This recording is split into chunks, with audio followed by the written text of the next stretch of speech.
Ya. Exactamente. Ya, nosotros habíamos quedado, pucha, que hasta me cuesta recordarme en qué habíamos quedado, pero terminamos de llegar hasta aproximadamente, ojalá, un cuarto pulgada, media pulgada, que es nuestro mejor tamaño para seguir reduciendo hacia el lado fino, porque lamentablemente no podemos seguir haciéndolo como lo estábamos haciendo con bajos consumos específicos de energía en el área de trituración por esos métodos, sino que ahora tenemos que ocupar algún método que nos permita llegar a finezas del tamaño de micrones, ¿ya? Un micrón es la milésima parte de un milímetro. Por lo tanto, un micrón es la millonésima parte de un metro. ¿Ya? Muy finito quiere decir eso. Y más que ocasionalmente, necesitaremos llegar a tener una granulometría en una mena, una mezcla de mineral con roca, que voy a llamar mena, de tamaño incluso 100, 200, ya más grande, 200 micrones. ¿Ya? Lo más usual es que yo, para los grandes tonelajes, no intente moler todo a una gran fineza porque eso me saldría muy caro. Entonces intento moler grandes tonelajes, pero una fineza que sea posible de tener una recuperación decente, comillas. ¿Qué es lo que es la recuperación decente? Sobre un 80 y algo más por ciento. En el caso de Codelco, su recuperación decente es un 86% de cobre. Pero hay otros temas importantes que no deberíamos bajar su recuperación. La molibdenita, por ejemplo, que es un sulfuro de molibdeno que tiene asociación con los sulfuros de cobre en la mena chilena, tiene muy buen precio y está ahí gratis. Entonces tengo que darme la maña para simplemente echar un poco de petróleo, diésel, como colector, y eso va a flotar entonces en una flotación que voy a llamar colectiva, porque van a estar los sulfuros de cobre y los sulfuros de molibdeno como elementos valiosos dentro del concentrado general. ¿Ya? Entonces, ese material necesita haber llegado al rango de un 80% bajo las... ¿Se acuerdan ustedes de lo que quería decir malla? Malla era el número de agujeritos en una pulgada lineal. Entonces, 200 mallas quería decir 200 agujeritos por pulgada. Eso dicho en unidades de ingeniería, y quería decir 74 micrones, la abertura de cada cosita. Como ese valor es caro de lograr, y a mí me encantaría tenerlo todo molido ese valor, pero me conformo con llegar al doble de ese valor, es decir, 148 micrones, que viene siendo la malla 100, o 210 micrones, que viene siendo la malla 65. ¿Ya? Entonces, de modo general, todo el mundo de las grandes masas está intentando llevar los 200.000 toneladas, digamos, mucha cantidad, 200.000 toneladas por día, de ese material, llevarlo ojalá al rango de la malla 65, es decir, los 200 micrones, para que después en otra operación de una flotación más de limpieza, en que esté participando una pequeña cantidad de ese gran tonelaje, un 10% o por ahí, a ese la muelo entonces finamente para lograr ser más selectivo en la flotación. Pero el tema estaba en que, para hacer ese plan tengo que derrochar energía en lo que se llama la molienda rotatoria.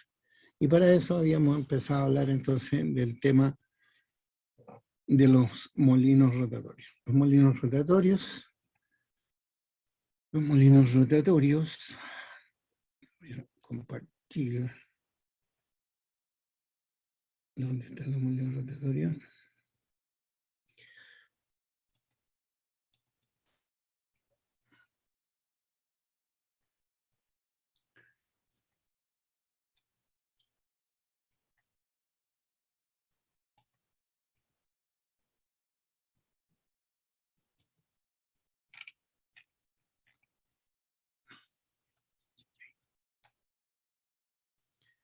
Molinos rotatorios son este bicho que está aquí.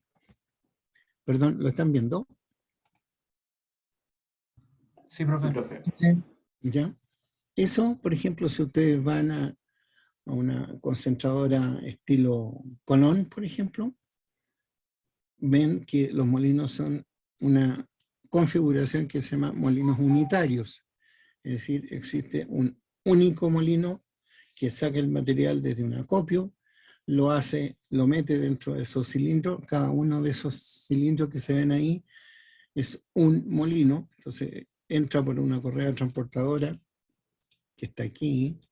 Esa correa transportadora a su vez lo ha sacado de un acopio que está acá arriba, lo mete dentro del molino, se agrega también un chorro de agua en proporción a mantener al interior del molino un porcentaje de sólido, ¿ya? O dilución, da lo mismo, entre agua y mineral adentro de este tarro que está rotando y dentro del cual hay bolas. Entonces esas bolas caen como una catarata sobre, o cascada, sobre el material, lo van moliendo, ese material pasa, tanto como entró por un trunnion o muñón, como se llaman estas cosas, pero que estaba puesta a este lado, que se llamaba el muñón de entrada o trunnion de entrada, y sale de modo continuo, entra y sale por acá, pero sale molido. Este hueco es un muñón. Entonces esto cae aquí a esta cajita, bajo la cual, la cajita es porque no salten cosas hacia afuera, bajo la cual hay un arnero. En ese arnero se eliminan todos los tamaños de material o muy grueso o pedazos de bola o cualquier cosa que pueda dañar aguas abajo, y ese entonces cuela la pulpa hacia una cuba o cajón. Hay una super bomba que lo va a tirar por aquí abajo, una cañería, a mucha presión a esto que se llama una batería de ciclones. Una batería de ciclones, eso que está ahí arriba. Entonces, eso que está ahí son ciclones, o más directamente, hidrociclones. Entonces, los ciclones llegan por una tubería que se ve mal ahí, pero se inyectan tangencialmente al ciclón a través de esta sección de tubería que es tangencial al cuerpo del ciclón, lo tiras tangencialmente, entonces la pulpa empieza a describir un torbellino, un ciclón, empieza a dar vuelta. De modo tal que las partículas más grandes, o le hace pesadas, van pegadas a la orilla del ciclón bajando, y las partículas más finas suben por un ciclón ascendente, ¿ya? Por un torbellino ascendente, principalmente con más agua. Por abajo sale el sólido, alto en sólido, ¿ya? Ojalá un sobre 75% de sólido sale aquí abajo, y por arriba ojalá un 30 y algo más por ciento de sólido. Es decir, la mayoría del agua se va por aquí arriba con todos los finos. Si sale por acá arriba con todos los finos, tarea terminada. El molino lo hizo bien. Pero si no lo hizo bien, la pulpa entra al ciclón, pero el ciclón dice, oiga, sabe, usted venía muy grande. Entonces, nuevamente lo saca por abajo del ciclón, y el ciclón, esa era la tubería donde iba, y aquí, creo que no se ve así de claro, hay otra tubería que lo devuelve al molino. Ya genera una carga circulante a ese molino. Entonces, esta en una etapa única, porque no existen molinos secundarios en este plan, simplemente yo ahí lo vuelvo al molino y bueno, nuevamente le vuelven a caer rocas, todo el medio de molienda necesario para tratar de romperlo, y así repite el ciclo tantas veces sea necesario. ¿Ya? Entonces, esto de aquí es un molino de bolas en etapa única. Se saca el material de un acopio, de una pila, entra al molino y el molino genera entonces una carga circulante en que está retornando hacia el molino tantas veces sea necesario como para sacar el producto en el tamaño que metalúrgicamente más nos sirve. Por ejemplo, los 200 micrones, o sea, la malla 65, por ejemplo. Puede ser más fino, dependiendo del tipo de mineral, dependiendo del tipo de yacimiento, dependiendo de montones de cosas, pero es una resolución técnica económica la que define en qué tamaño voy a moler. ¿Ya?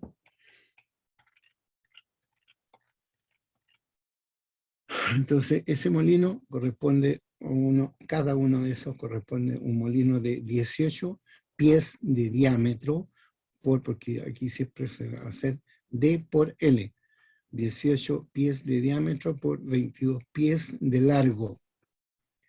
Son molinos de bolas que están ocupando una potencial energía de hasta 5.500 HP. No deja de ser 5.500 HP. ¿Cuántos son 18 pies? 18 pies son 18 por .303, porque un pie son 30.3 centímetros, daría 5,45 metros. ¿Ya? Y por 22 por .3, 6,6 metros de largo. 6,6 metros de largo tendría cada uno de estos molinos. ¿Ya? Falta un viejo ahí para poder uno estimar las cosas que se están viendo en esa foto. La alimentación al molino de bolas está preparada por una etapa de chancado y horneado simple o multietapa. La alimentación puede ser chancada, tamizada, o bien provenir de otro molino, como por ejemplo un molino de barras. Rod milling son molinos de barras. O también puede ser la alimentación a un molino de bolas, porque los molinos de bolas son los que producen el tamaño fino. Entonces, por eso se llaman molinos, ocasionalmente, se llaman molinos secundarios. Entonces, se va a llamar molino secundario cuando su alimentación venga desde otro molino, como por ejemplo un molino autógeno o semiautógeno. Aquí cuentan los tamaños normales de alimentación, están en el rango un 80% pasante bajo un cuarto de pulgada o más fino que 6 milímetros para menas duras, un 80% pasante 1 pulgada, 25 milímetros o más fino para menas blandas. ¿Por qué entregaron tan grueso? Porque el mineral se molía solo. Por lo tanto, él podía aceptar que le enviasen un material con un con un 80% bajo una pulgada, o dicho de otra manera, un 20% sobre una pulgada. Ese es un tamaño excesivo, son cuando el material es duro. Pero si el material es así de blando, podría ser. ¿Ya?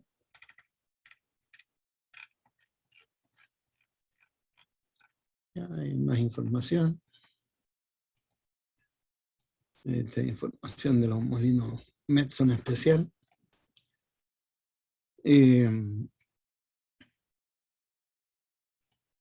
Ya.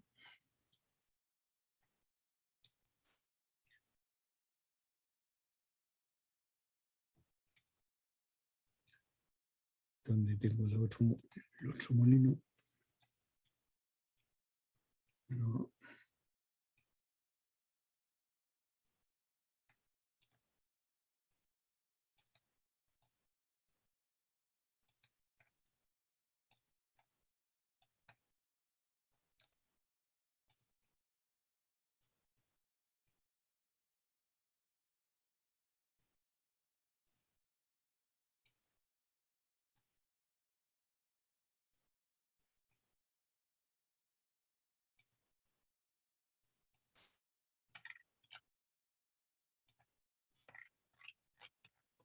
Lo que ahora estoy tratando de mostrarle es un molino del tipo SAG. También de la marca Metso. Y un molino SAG es un tremendo pedazo de molino. Entonces, lo simpático de los molinos SAG es que ellos cambiaron la manera cómo se acciona el molino. Acuérdense que mi plan es que el molino esté girando, ¿no es cierto? El molino rotatorio. Y la manera como ellos lo hacían era poniendo en el borde del cilindro del molino, poniendo un piñón y conversando con ese piñón, otro piñón, que era activado por un motor. Entonces tengo un motor, un regulador de velocidad, y ese piñón que conversa, entre comillas, con otro piñón que se llama corona, que está afuera del molino. Por lo tanto, esos molinos que eran movidos mecánicamente fueron los que rondaron en la etapa de los grandes molinos, desde hace mucho tiempo,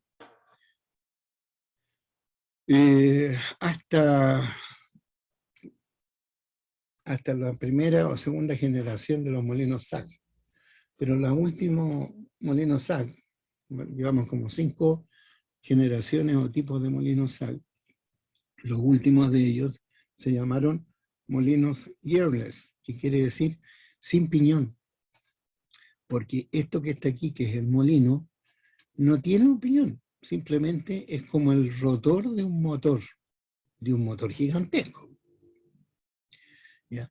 Entonces, el estator de ese rotor está aquí, en esta cuestión amarilla que rodea a este cilindro, donde aquí es el molino.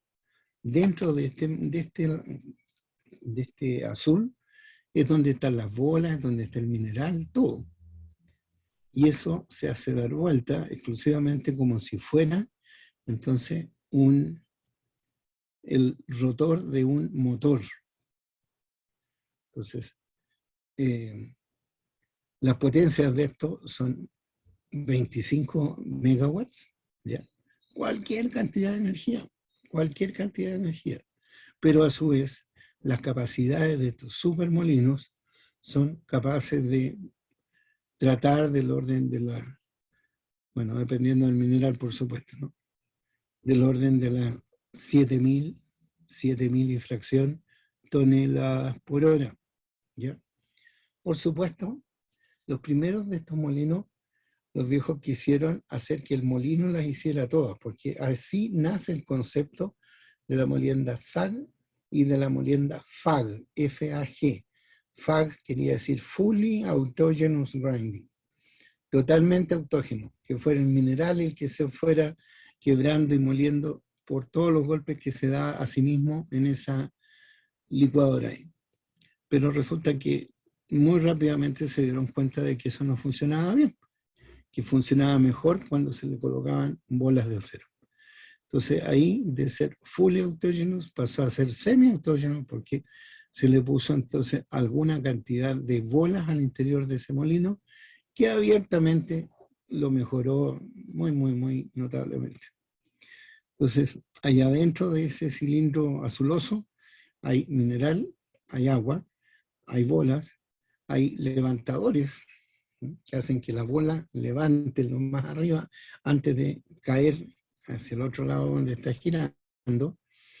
Y de esa manera entonces esos supermolinos, yo les estaba contando, yo no, en un principio nace la idea de decir, ya, pues yo voy a tener un supermolino que quiero que me coma harto material y me lo entregue finito todo. Pero se dieron cuenta que necesitaban tener un supermolino que costaba súper caro, ¿ya? Y ese molino entonces era mal gastado porque no sabía moler fino. Entonces ese molino se ocupa desde esa fecha en adelante como molino primario para entregar el mejor material que pudiese moler un molino de bolas. ¿Ya? Es el molino de bolas el que termina de hacer la tarea de moler fino. Entonces este es un molino primario para un molino de bolas. Y el tonelaje que es capaz de tratar obviamente no es capaz de absorberlo un solo molino secundario. Entonces sale la idea de tener el SAG, el primero fue SAG conversando con un bola para que hiciera la parte fina. Después se dieron cuenta que era mejor tener SAG con 2 bolas. Después SAG con 3 bolas, y en la actualidad hay molinos SAG que alimentan o son capaces de alimentar hasta 4 molinos de bolas en su molienda secundaria, así de harto, sobre todo los molinos de escondida. Las potencias que tienen estos molinos, todas en general, dependen de lo fino del producto que ellos producen. Por lo tanto, si yo quiero producir un producto más fino, debo gastar más energía. Entonces, como el fin de este supermolino no es producir un producto extremadamente fino, yo tengo que transferir ese trabajo de reducción fina hacia la molienda secundaria. Por lo tanto, ahora también los molinos secundarios, siempre molinos de bolas, son molinos de un gran tamaño y de una gran energía disponible. Entonces, no es raro encontrar que el molino SAC tiene 8, 12 megawatts, y cada uno de los molinos secundarios tiene también 12 o 15 megawatts también disponibles, o más que eso para los tamaños más grandes. ¿Ya? Entonces, ahí hay un molino así de grande. En este momento también los hay más grandes que eso, ¿no? Hay de 40 a 42 pies de diámetro por 17 pies de largo, con 17.000 HP. Gearless quiere decir sin piñón. Entonces,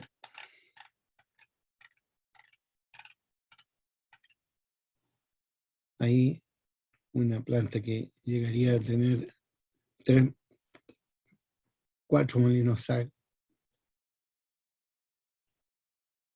Ustedes ven, este es el tamaño de un humano, y el molino es varias veces el tamaño del humano.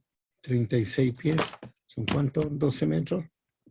12 metros de diámetro tiene el molino, desde internamente, desde aquí hasta acá donde termina. Entonces son verdaderos monstruos tecnológicos, muy bien hechos, muy bien pensados. Existe un PLC por cada uno de ellos para que maneje el consumo de energía. Lo que hay aquí al lado es un freno, ¿ya? Porque cuando este molino deja de operar, podría, por supuesto, al cortarle la energía, el molino hace alto torque, pero el torque, como le cortaron la energía, no es capaz de seguir dándose una vuelta. Entonces, donde le cortaron la energía, empieza a balancearse. Y se está balanceando ahí fácilmente 15, 20 minutos. Entonces, para que eso no pase, porque tiempo es producción, y producción es dinero, los viejos le han puesto, a los últimos modelos, le han puesto un freno, son como balatas así. Entonces, cuando se corta el molino, se para la rotación del molino, el molino da un par de vaivenes, pero cada vez lo va dando menos, menos, menos, porque esa balata que se ve así, está de color amarillito, la empieza a apretar.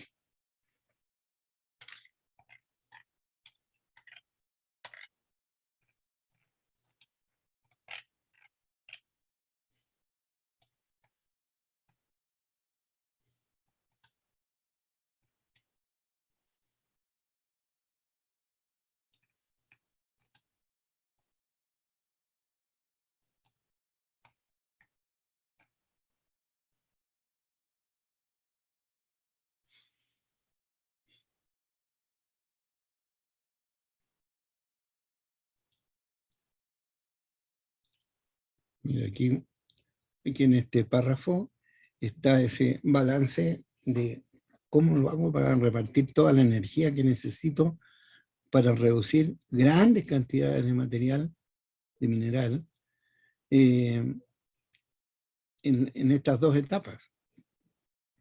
Entonces, considerando una etapa primaria, de molienda primaria y secundaria, considero las posibilidades de tener un SAC con 16.000 HP y un bola con otros 16.000 HP para moler 38.000 toneladas por día. O uno de 24.000 HP y dos bolas de 12.000 cada uno. O si usted quiere pasar 58.000 toneladas por día, cómprese un SAC con 30.000 HP de potencia instalada y consiga la idea de tener dos molinos de bolas que hagan la misma cantidad de Profe, energía. disculpe, no se ve el molino SAC. Pero yo debería estar mostrando... es que paré la... Perdón, hacía rato que eso pasaba. ¿No? Chin, chin, chin, chin, chin, chin. ¿Dónde estoy?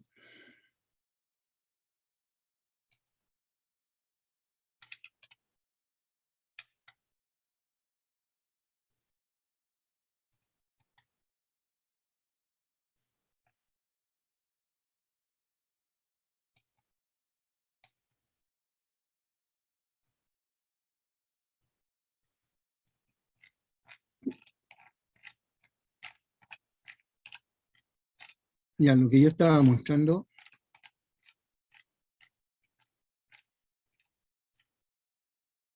ahí deberían ustedes de estar viendo un molino SAC. ¿Positivo? Sí, sí, se ve. Ya. Vamos a achicar un poco. Ya, ese es el molino SAC. Aquí está el sistema de freno del molino para evitar que cuando quiera detener el molino, gaste mucho rato oscilando arriba, abajo, arriba, abajo. ¿Ya? Miren la altura de los humanos que están aquí al lado. Entonces, al lado del molino, así de grande.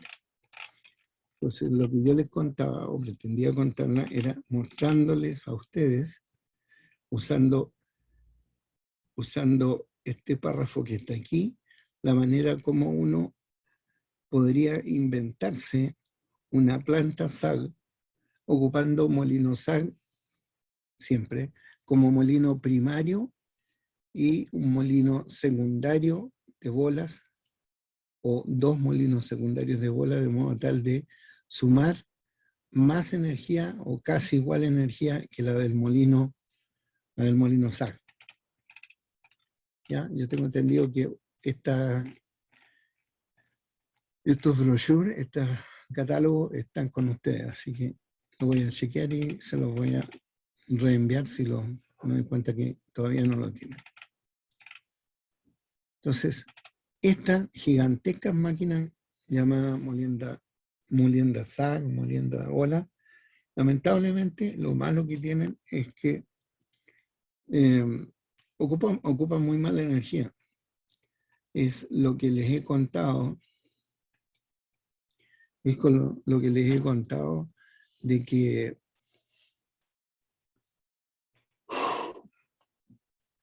del orden de un 5% o un 10%, lo que son más amigos de los bolas, se ocupa como energía de reducción.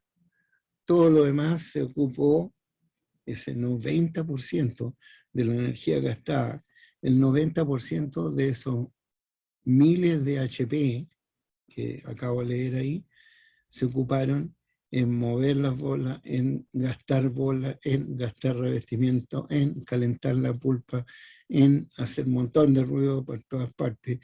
Entonces hay mucho desperdicio de energía que no se ocupó en reducir de tamaño, sino que simplemente se ocupó en negocios paralelos al molino.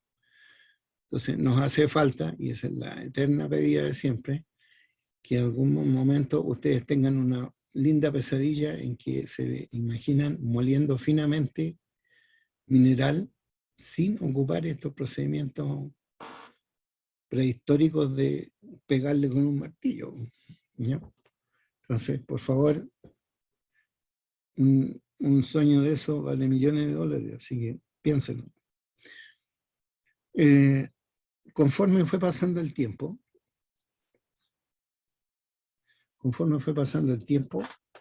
la necesidad de poder ponerle precio a los insumos de la molienda fue cada vez más importante, porque ya lo que era, oye, va a haber que cambiar una rueda nueva en el trapiche, ya no se siguió pensando así, ¿ya? Porque estos molinos tenían revestimientos que había que hacerlos de aceros especiales, de grandes tamaños, poder tener la tecnología para poder fijar el revestimiento al interior del molino. No sé si ustedes vieron que el molino era como el casco, como un cilindro lleno de hoyitos, y que por afuera se veían cototitos. Esos cototos son los pernos que sujetan internamente al revestimiento interno del molino para que sean el que se desgaste en el tiempo. Y no se puede desgastar el casco del molino, se tiene que desgastar el revestimiento, ¿no? Entonces, como los gastos eran así importantes y el gasto principal era la energía, se desarrollaron diferentes modelos, vamos a decirle, un poco pretencioso, pero vamos a decirle modelos, que representaban la energía y la reducción de tamaño. Entonces, los primeros modelos, que fue el modelo de Alexander von Rüttinger, allá por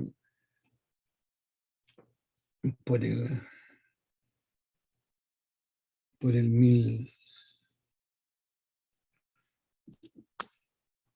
1877, en ese tiempo, decía, mire, yo estoy seguro que si usted mide bajo un tamaño característico la nueva superficie creada, esa es proporcional a la cantidad de energía específica que usted gastó.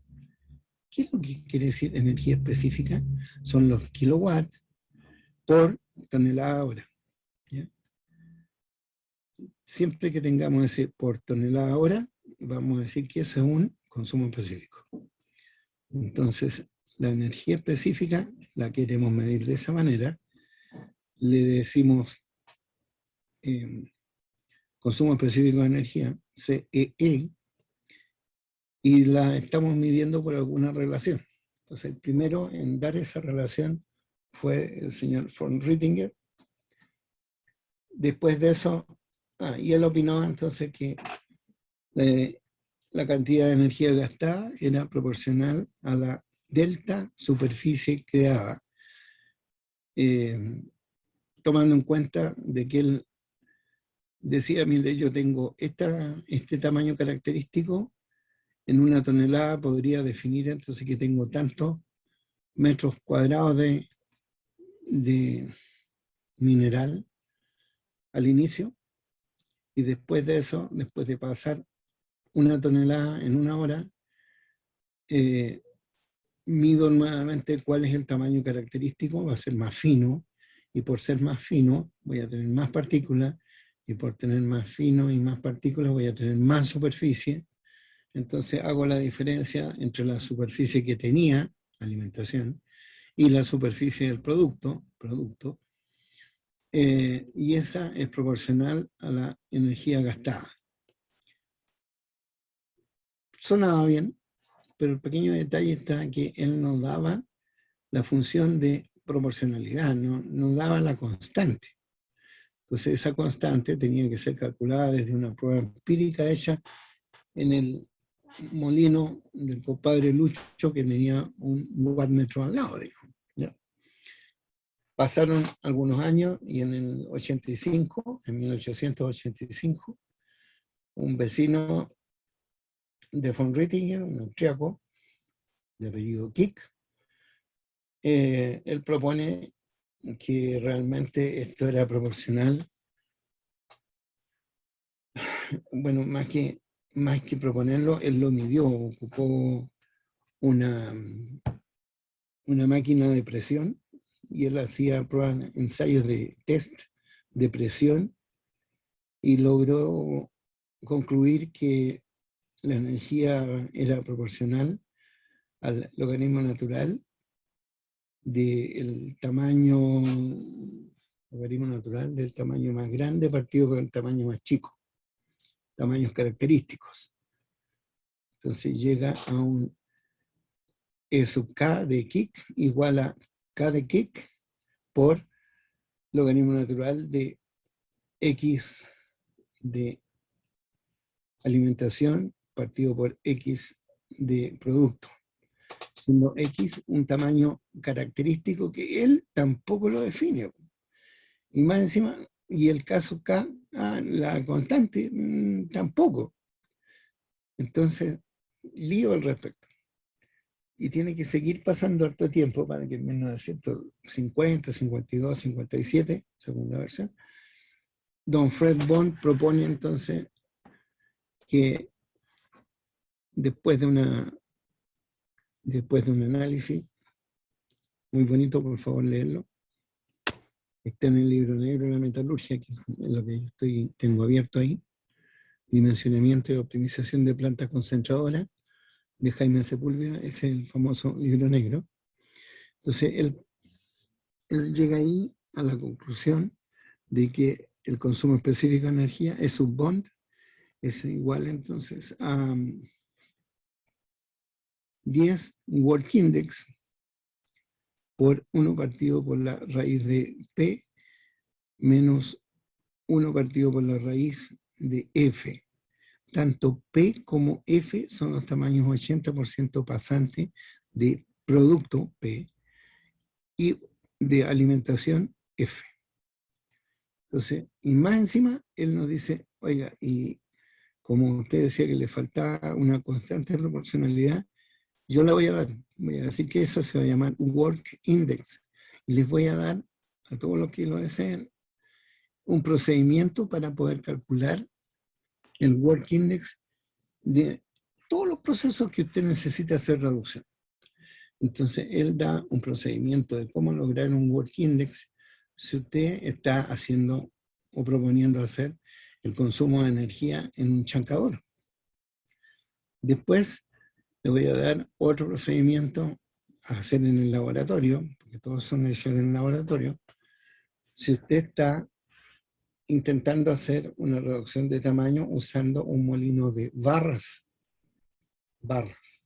¿Por qué? Porque en ese tiempo, ya les conté alguna vez por qué, el que hacía la molienda primaria eran los molinos de barras. Y finalmente les voy a dar también un procedimiento de laboratorio para que usted calcule un work index para la molienda en bolas. El orden de magnitud de cada uno de ellos era el que menos energía necesitaba era el de chancao, seguido por el de barras, y el que más energía necesitaba era el de bolas. Por lo tanto, nosotros en la actualidad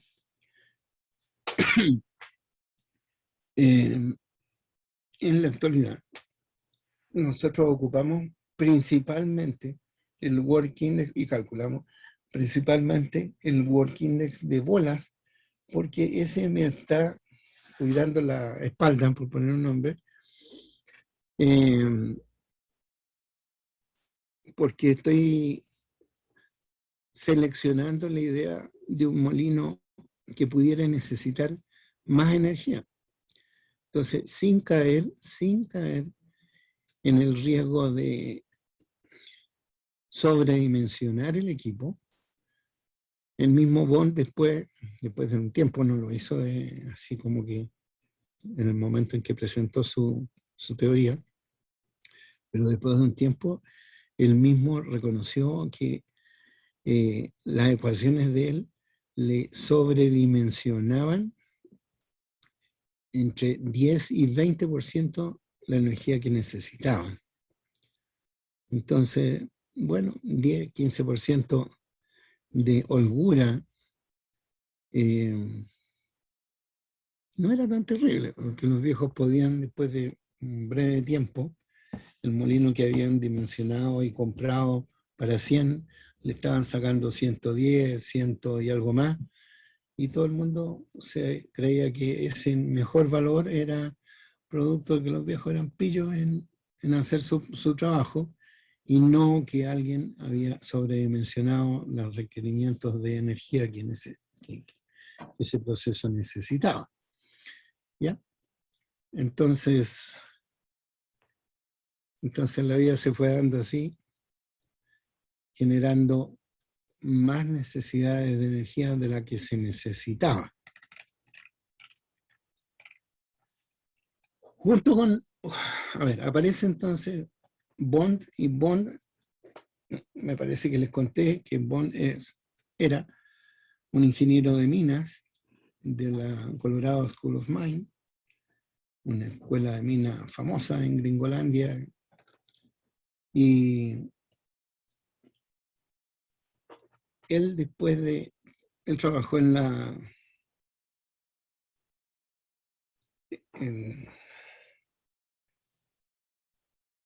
una mina súper famosa que está ahí en Salt Lake. Y después de trabajar en la mina propiamente tal, él trabajó como un vendedor técnico de una empresa que durante mucho tiempo existió, que se llamó la Alice, que después se transformó en la Alice Chalmers. Después, y así fue siendo comida por todas las otras tiburoncitos más grandes. Y esas empresas básicamente lo que hacían, y que hoy día siguen haciendo los tiburoncitos más grandes, eran equipos de procesos mineros, digamos, ¿ya?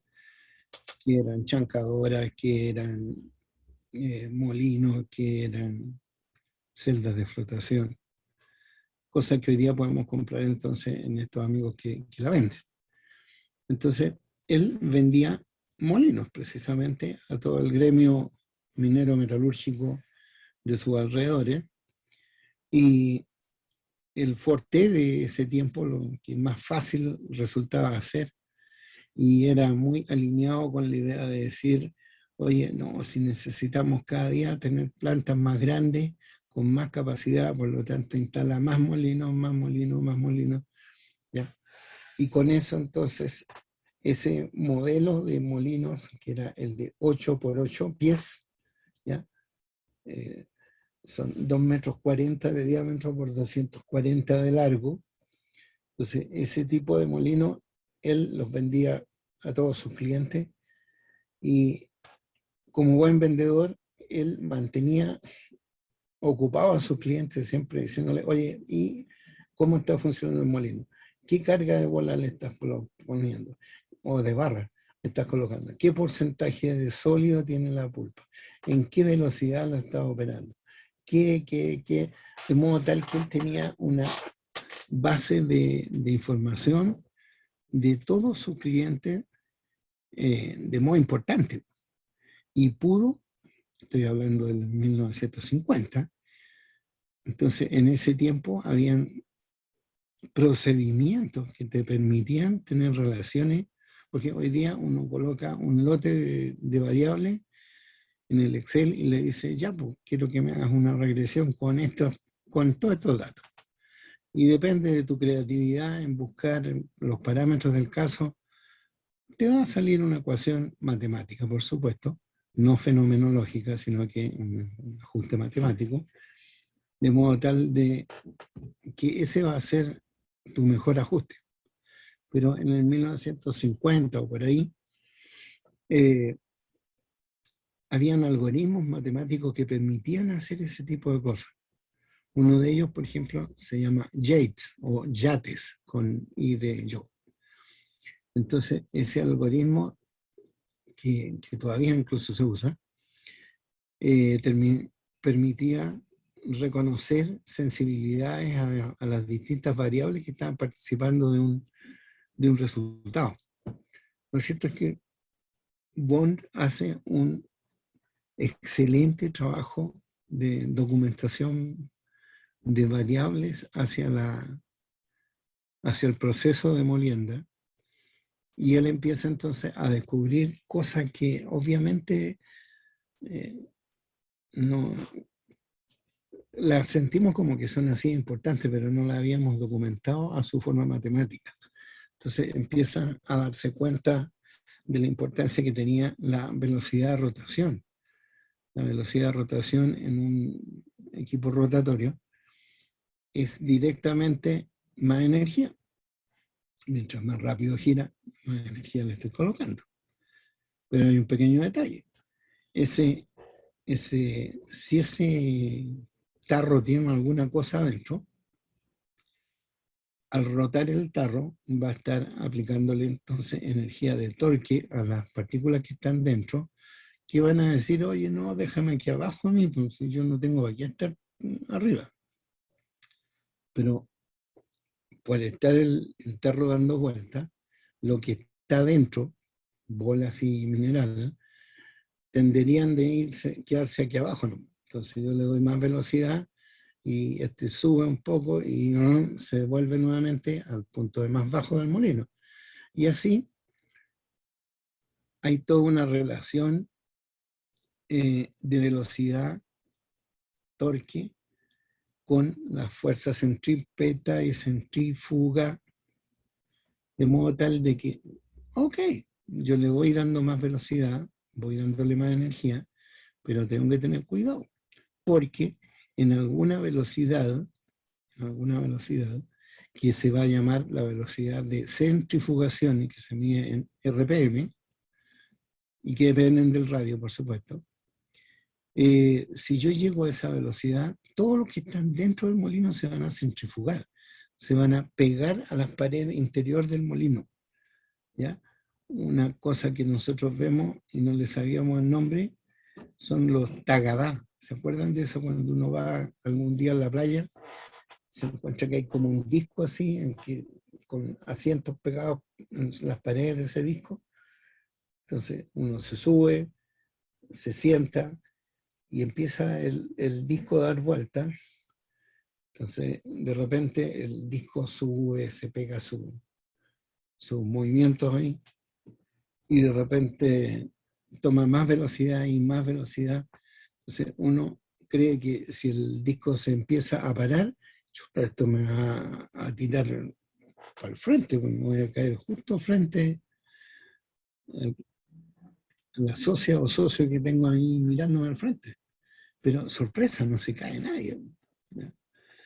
¿Por qué? Porque están centrifugados, están a una velocidad en un RPM tal de que todo, desde el más grande, el más chico, desde una hormiga hasta un ratón y 4 baratas que iban arriba, todos se centrifugaron, todos se pegaron en las paredes.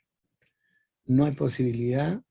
Bueno, y las paredes a su vez te están dando contención junto con la fuerza, con tener esa velocidad angular que te podría tirar hacia afuera. Están también las fuerzas centrífuga y centrípeta, más las paredes que te mantienen entonces en tu lugar. No hay problema de caer. Pero ese es un problema para un molino de bola o el molino que sea. Porque si el molino gira tan rápido, resulta que nadie va a caer sobre nadie. El material va a entrar, se va a ir quedando cada vez pegado a las paredes, a las paredes, a las paredes. El cilindro va a ser cada vez más delgado, más delgado, más delgado. Y al final voy a tener un algo que no es hueco, porque lo he llenado de material que gracias a la fuerza centrífuga nada se cayó, se fue llenando y caos, porque si yo paro en ese momento, me voy a quedar con un tarro lleno de basura adentro. ¿Cómo lo saco? Así que no queremos llegar a ese punto.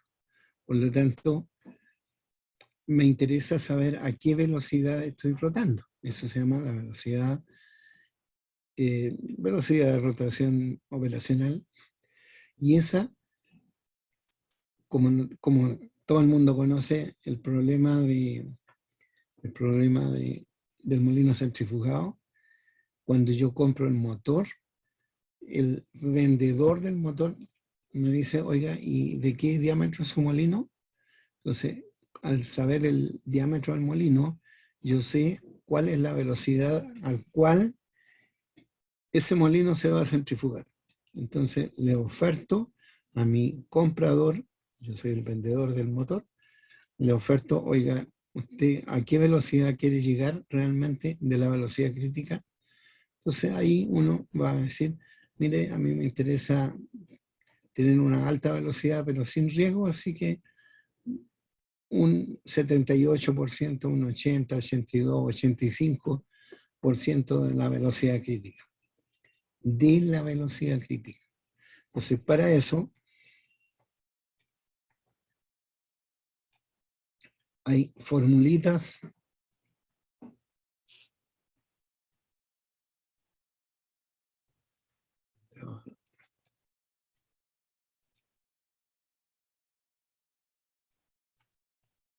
para eso hay fórmulas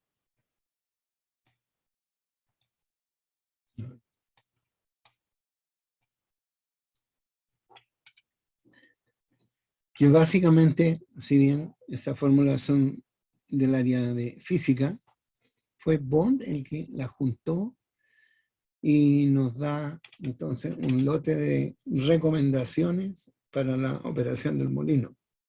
Entonces, una de las formulitas que hay que recordarse es el cuento este de la velocidad crítica. La velocidad crítica es la velocidad donde ¡ping! parte centrifugándose el molino. ¿Quiero llegar a ella? No, no quiero llegar a ella. Pero la fórmula dice que la velocidad crítica expresada en revoluciones por minuto es una constante que si su molino está expresado en pies es 76,6 dividido por la raíz cuadrada del diámetro del molino, diámetro interno, expresado en pies. ¿Ya? Entonces, cuando yo hago eso, me va a salir, qué sé yo, mire, su molino no puede rotar más allá de 15 RPM, porque en 15 RPM, boom, se va a centrifugar la carga. Por lo tanto, yo opero a una fracción de esa velocidad. Ojalá la más alta, pero nunca riesgosa. Supongamos que sea un 80%. Entonces, Estaban los 15 RPM por 0.8, que es el 80%. Dice, mire, la velocidad máxima que puede rotar su molino es a 12 RPM. Ah, ¿y no puedo llegar más? No, pues usted me pidió que lo dejara a ¿cuánto era? A un 80% de la velocidad crítica. Entonces existe un PLC que maneja, que manda la operación del molino, que no lo deja subir más velocidad que la que usted había definido. Bueno, todo lo que estoy aquí leyendo es parte de detalles que están en el libro negro de la metalurgia, nuevamente. ¿Ya? Que aquí, en este adjunto, se llama Formulario de Aplicaciones Bond.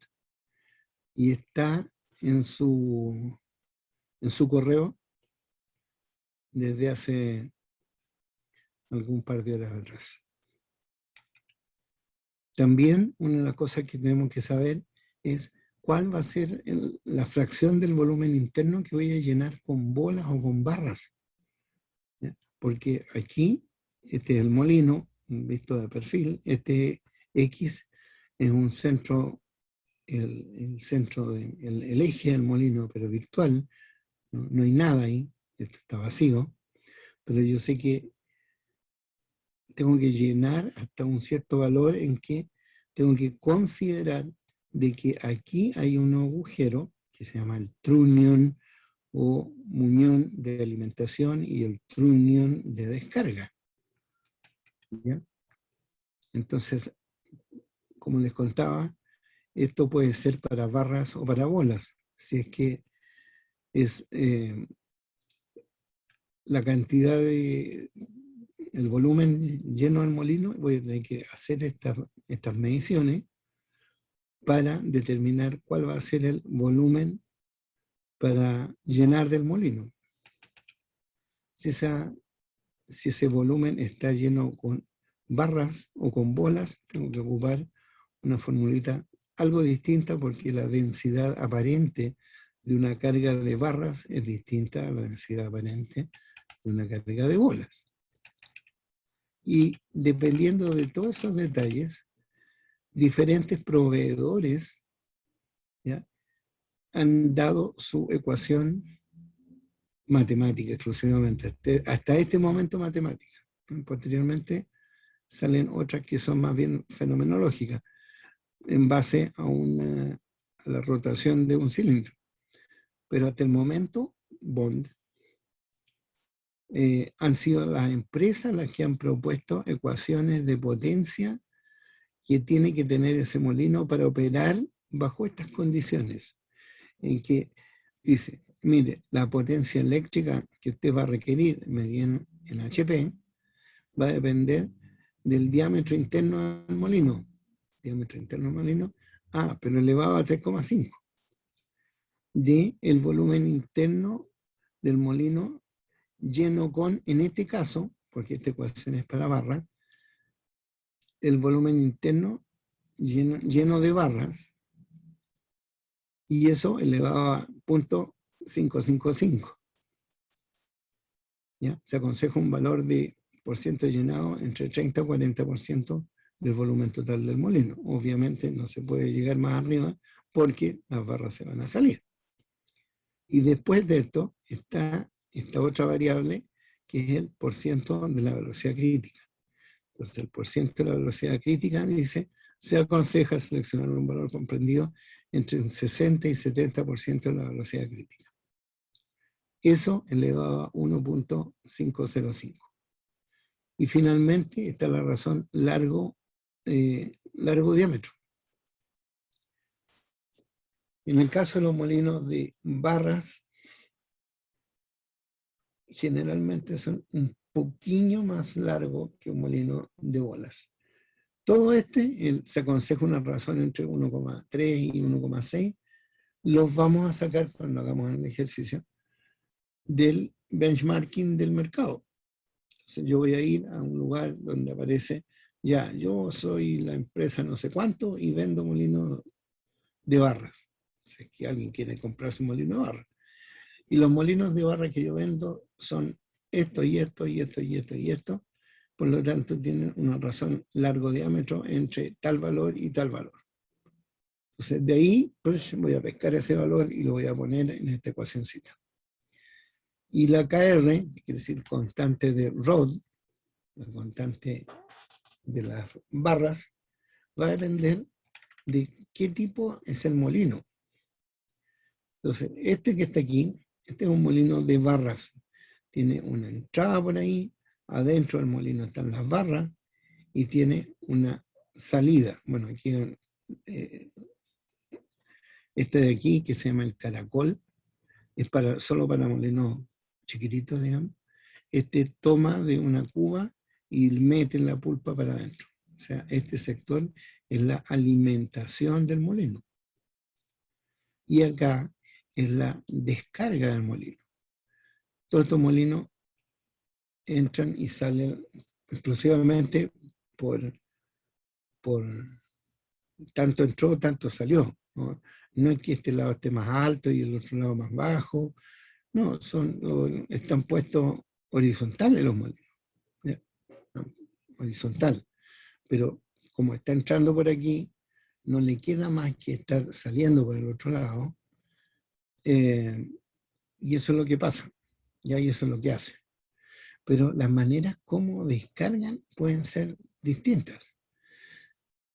El plan puede ser la descarga por rebalse con molienda húmeda, este monito que está aquí, es que descarga por rebalse quiere decir que sale derechamente por ahí, dado que usted está entrando por aquí, por acá, no me queda más que estar saliendo. ¿Ya? Entonces, esa forma de descarga del molino, y más encima que sea un molino con pulpa, va a ser el 95 de 100. ¿Ya? Siempre van a ser de esta manera. Por lo tanto, el caso VR va a ser ese 3,59 por 10 elevado a menos 5. ¿Ya? Va a ser el valor más usado por usted. Pero también existen otros tipos de molinos que descargan de manera distinta. Y el plan puede ser entonces el descarga periférica central con molienda húmeda.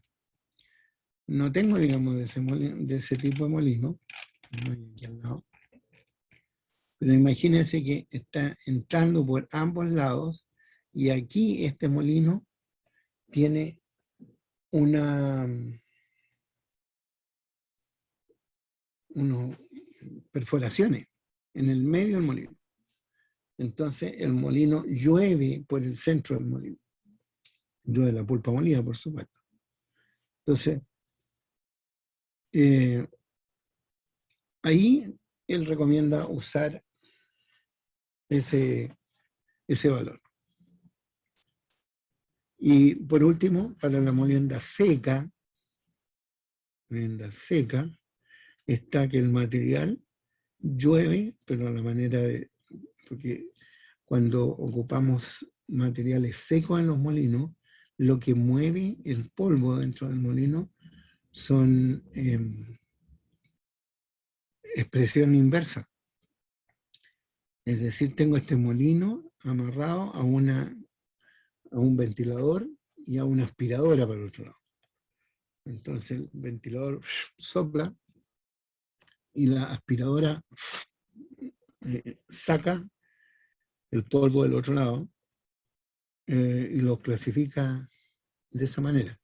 En vez de ser hidrociclones, se llaman aeroseparadores. ¿Ya?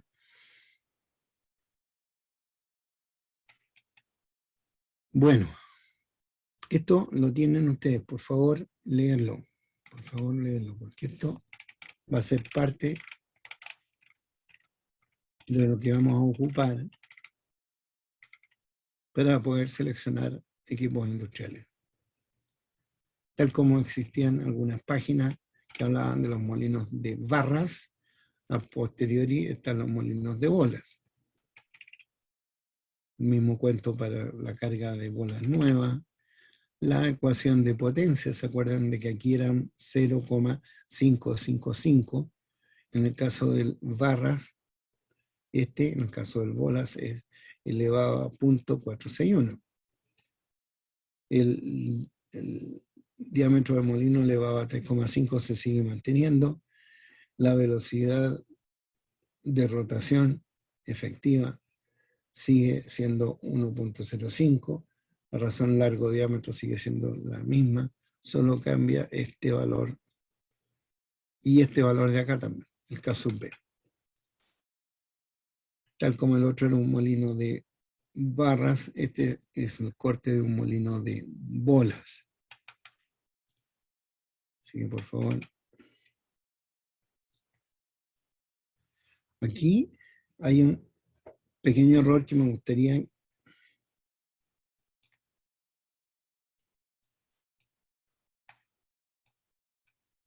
marcar. Porque realmente cuando aparece Bond, los molinos eran realmente aceptablemente chicos. Por lo tanto, si el molino es aceptablemente chico, todo este peso que está aquí arriba puede ser sujeto nada más que de este muñón. Pero imagínense, si este molino empieza a crecer, a ser más grande, más grande, más grande, si este muñón es muy chiquitito, ¿ya? Imagínense que los muñones son estos. Si yo sujeto algo demasiado grande, voy a tener un esfuerzo mecánico tan importante que posiblemente estos muñones, con el esfuerzo dinámico que se está haciendo ahí, se agrieten y corten, quiebren, agrieten.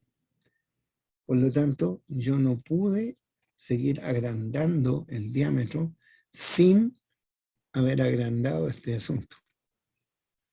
Entonces, en el tiempo de los molinos chicos, uno podía llenar de bolas hasta un 40%, nunca un 50%, tampoco.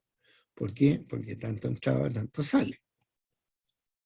Entonces yo no quiero que las bolas salgan por el otro lado. Acuérdense, era este el detalle. Entonces, conforme los molinos se fueron haciendo cada vez más grandes,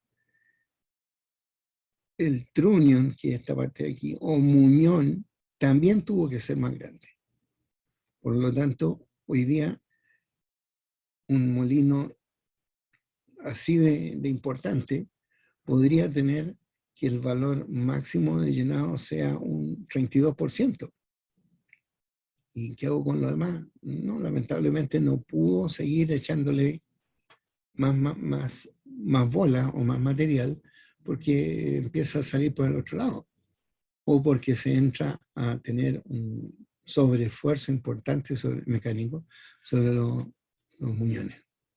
Así que este VP comprendido entre 40 y 50 va ahora en los actuales tamaños entre 32 y 35, ¿ya? Entre 30 y 35. Oye, entonces el resumen es que quiero que lo lean.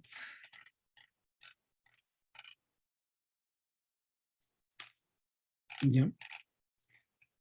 En algún momento yo hablé de Bond y Bond dice,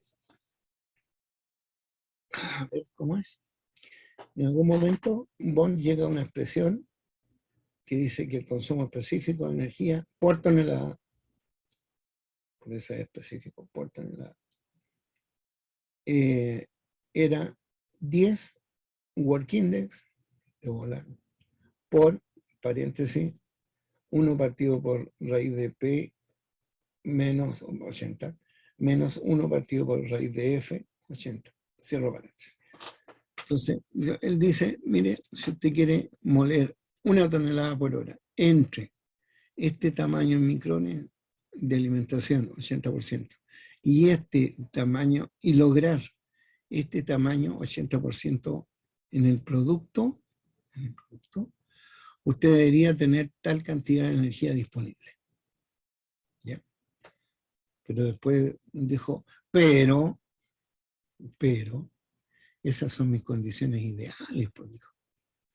¿Ya? Cuando yo llegué a esa fórmula, yo vivía en un hexágono de limitaciones. Entonces, si usted está en ese hexágono de limitaciones, bienvenido, ocupe la fórmula y no va a tener ningún problema, decía Bond. Pero, si usted cree que su molino no va a operar en eso, yo le voy a dar un lote de factores correctores que van a multiplicar ese work index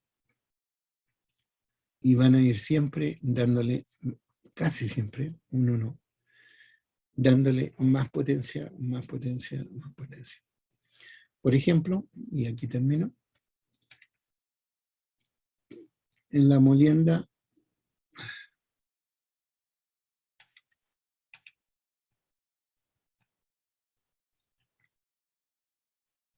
ya, factores correctores de Bond en aplicaciones de bolas y barras. Para el caso de los molinos de bolas, después vamos a ver los de barra, dice, Bond dice, mire, ocupa usted mi fórmula, la que acabamos de informar, totalmente seguro si usted va a moler con pulpa. Porque si muele en seco, tengo un pequeño detalle. La cantidad de energía que usted necesita es 30% más. O sea, yo siempre voy a tratar de moler en agua, con pulpa. Me encantaría decir que sí. Pero si el proceso obliga a hacerlo en seco, deberá hacerlo en seco. Si usted está moliendo cemento, o clinker mejor dicho, obviamente no lo puede moler con agua, porque se vuelve a hacer roca de nuevo. Si usted está moliendo caliza a la salida de un horno de calcinación, lo tiene que moler en seco, porque si le echa agua se forma el hidróxido de calcio, y no es la cal que usted quiere, no es el óxido que usted quiere. Así que esos son los peros que Bond identifica. Bond dice, oiga, en todas mis pruebas yo siempre ocupé un circuito cerrado. Un circuito cerrado es que el material entra de alguna manera al molino, sale de alguna manera del molino, va a un clasificador de tamaño y el clasificador de tamaño le dice, quédate cachilupi, y lo saca. O dice, no, quédate muy grueso, tenés que volver nuevamente al molino. La última versión del cuento es molino, un circuito cerrado, ¿sí? En que el producto es analizado por un contralor de tamaño y se quedó más grande únicamente, más grande, lo vuelve al molino. Si se lo hiciste mal, vuelve a molerlo. Y si queda en tamaño pedido o menor, lo hiciste bien, lo saca.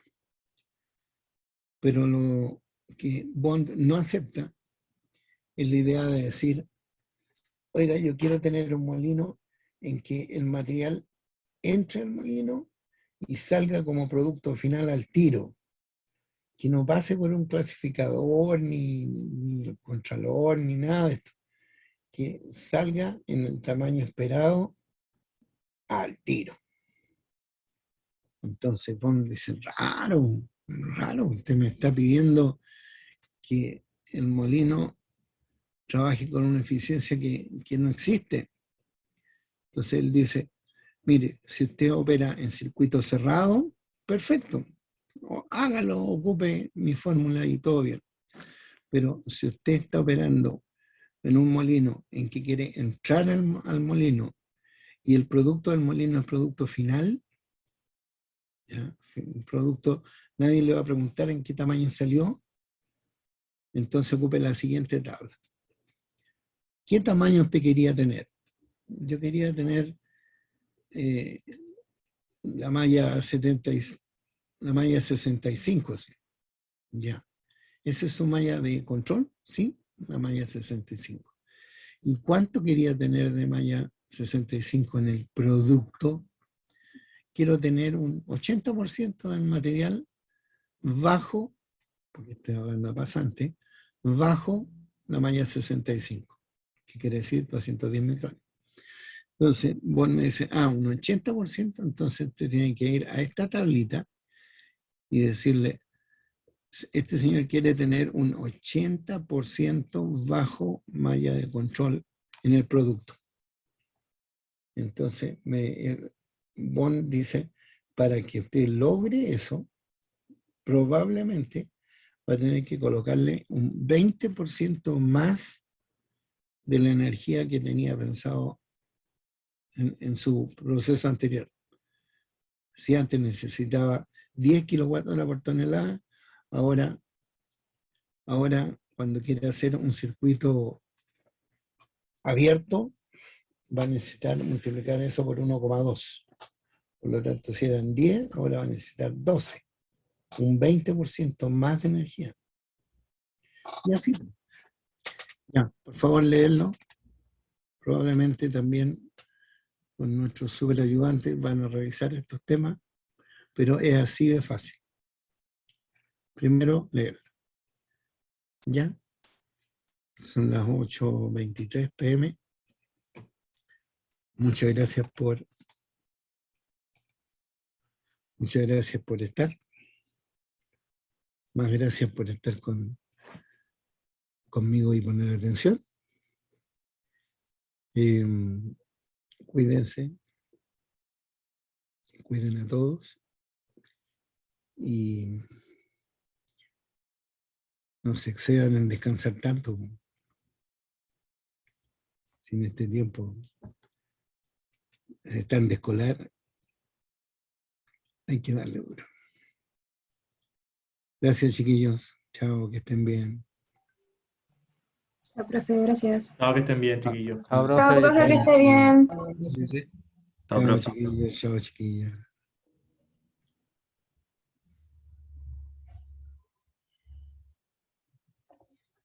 ¿Cuánto de esto Chao, había? profe, muchas gracias. Chao, William. Me agrado.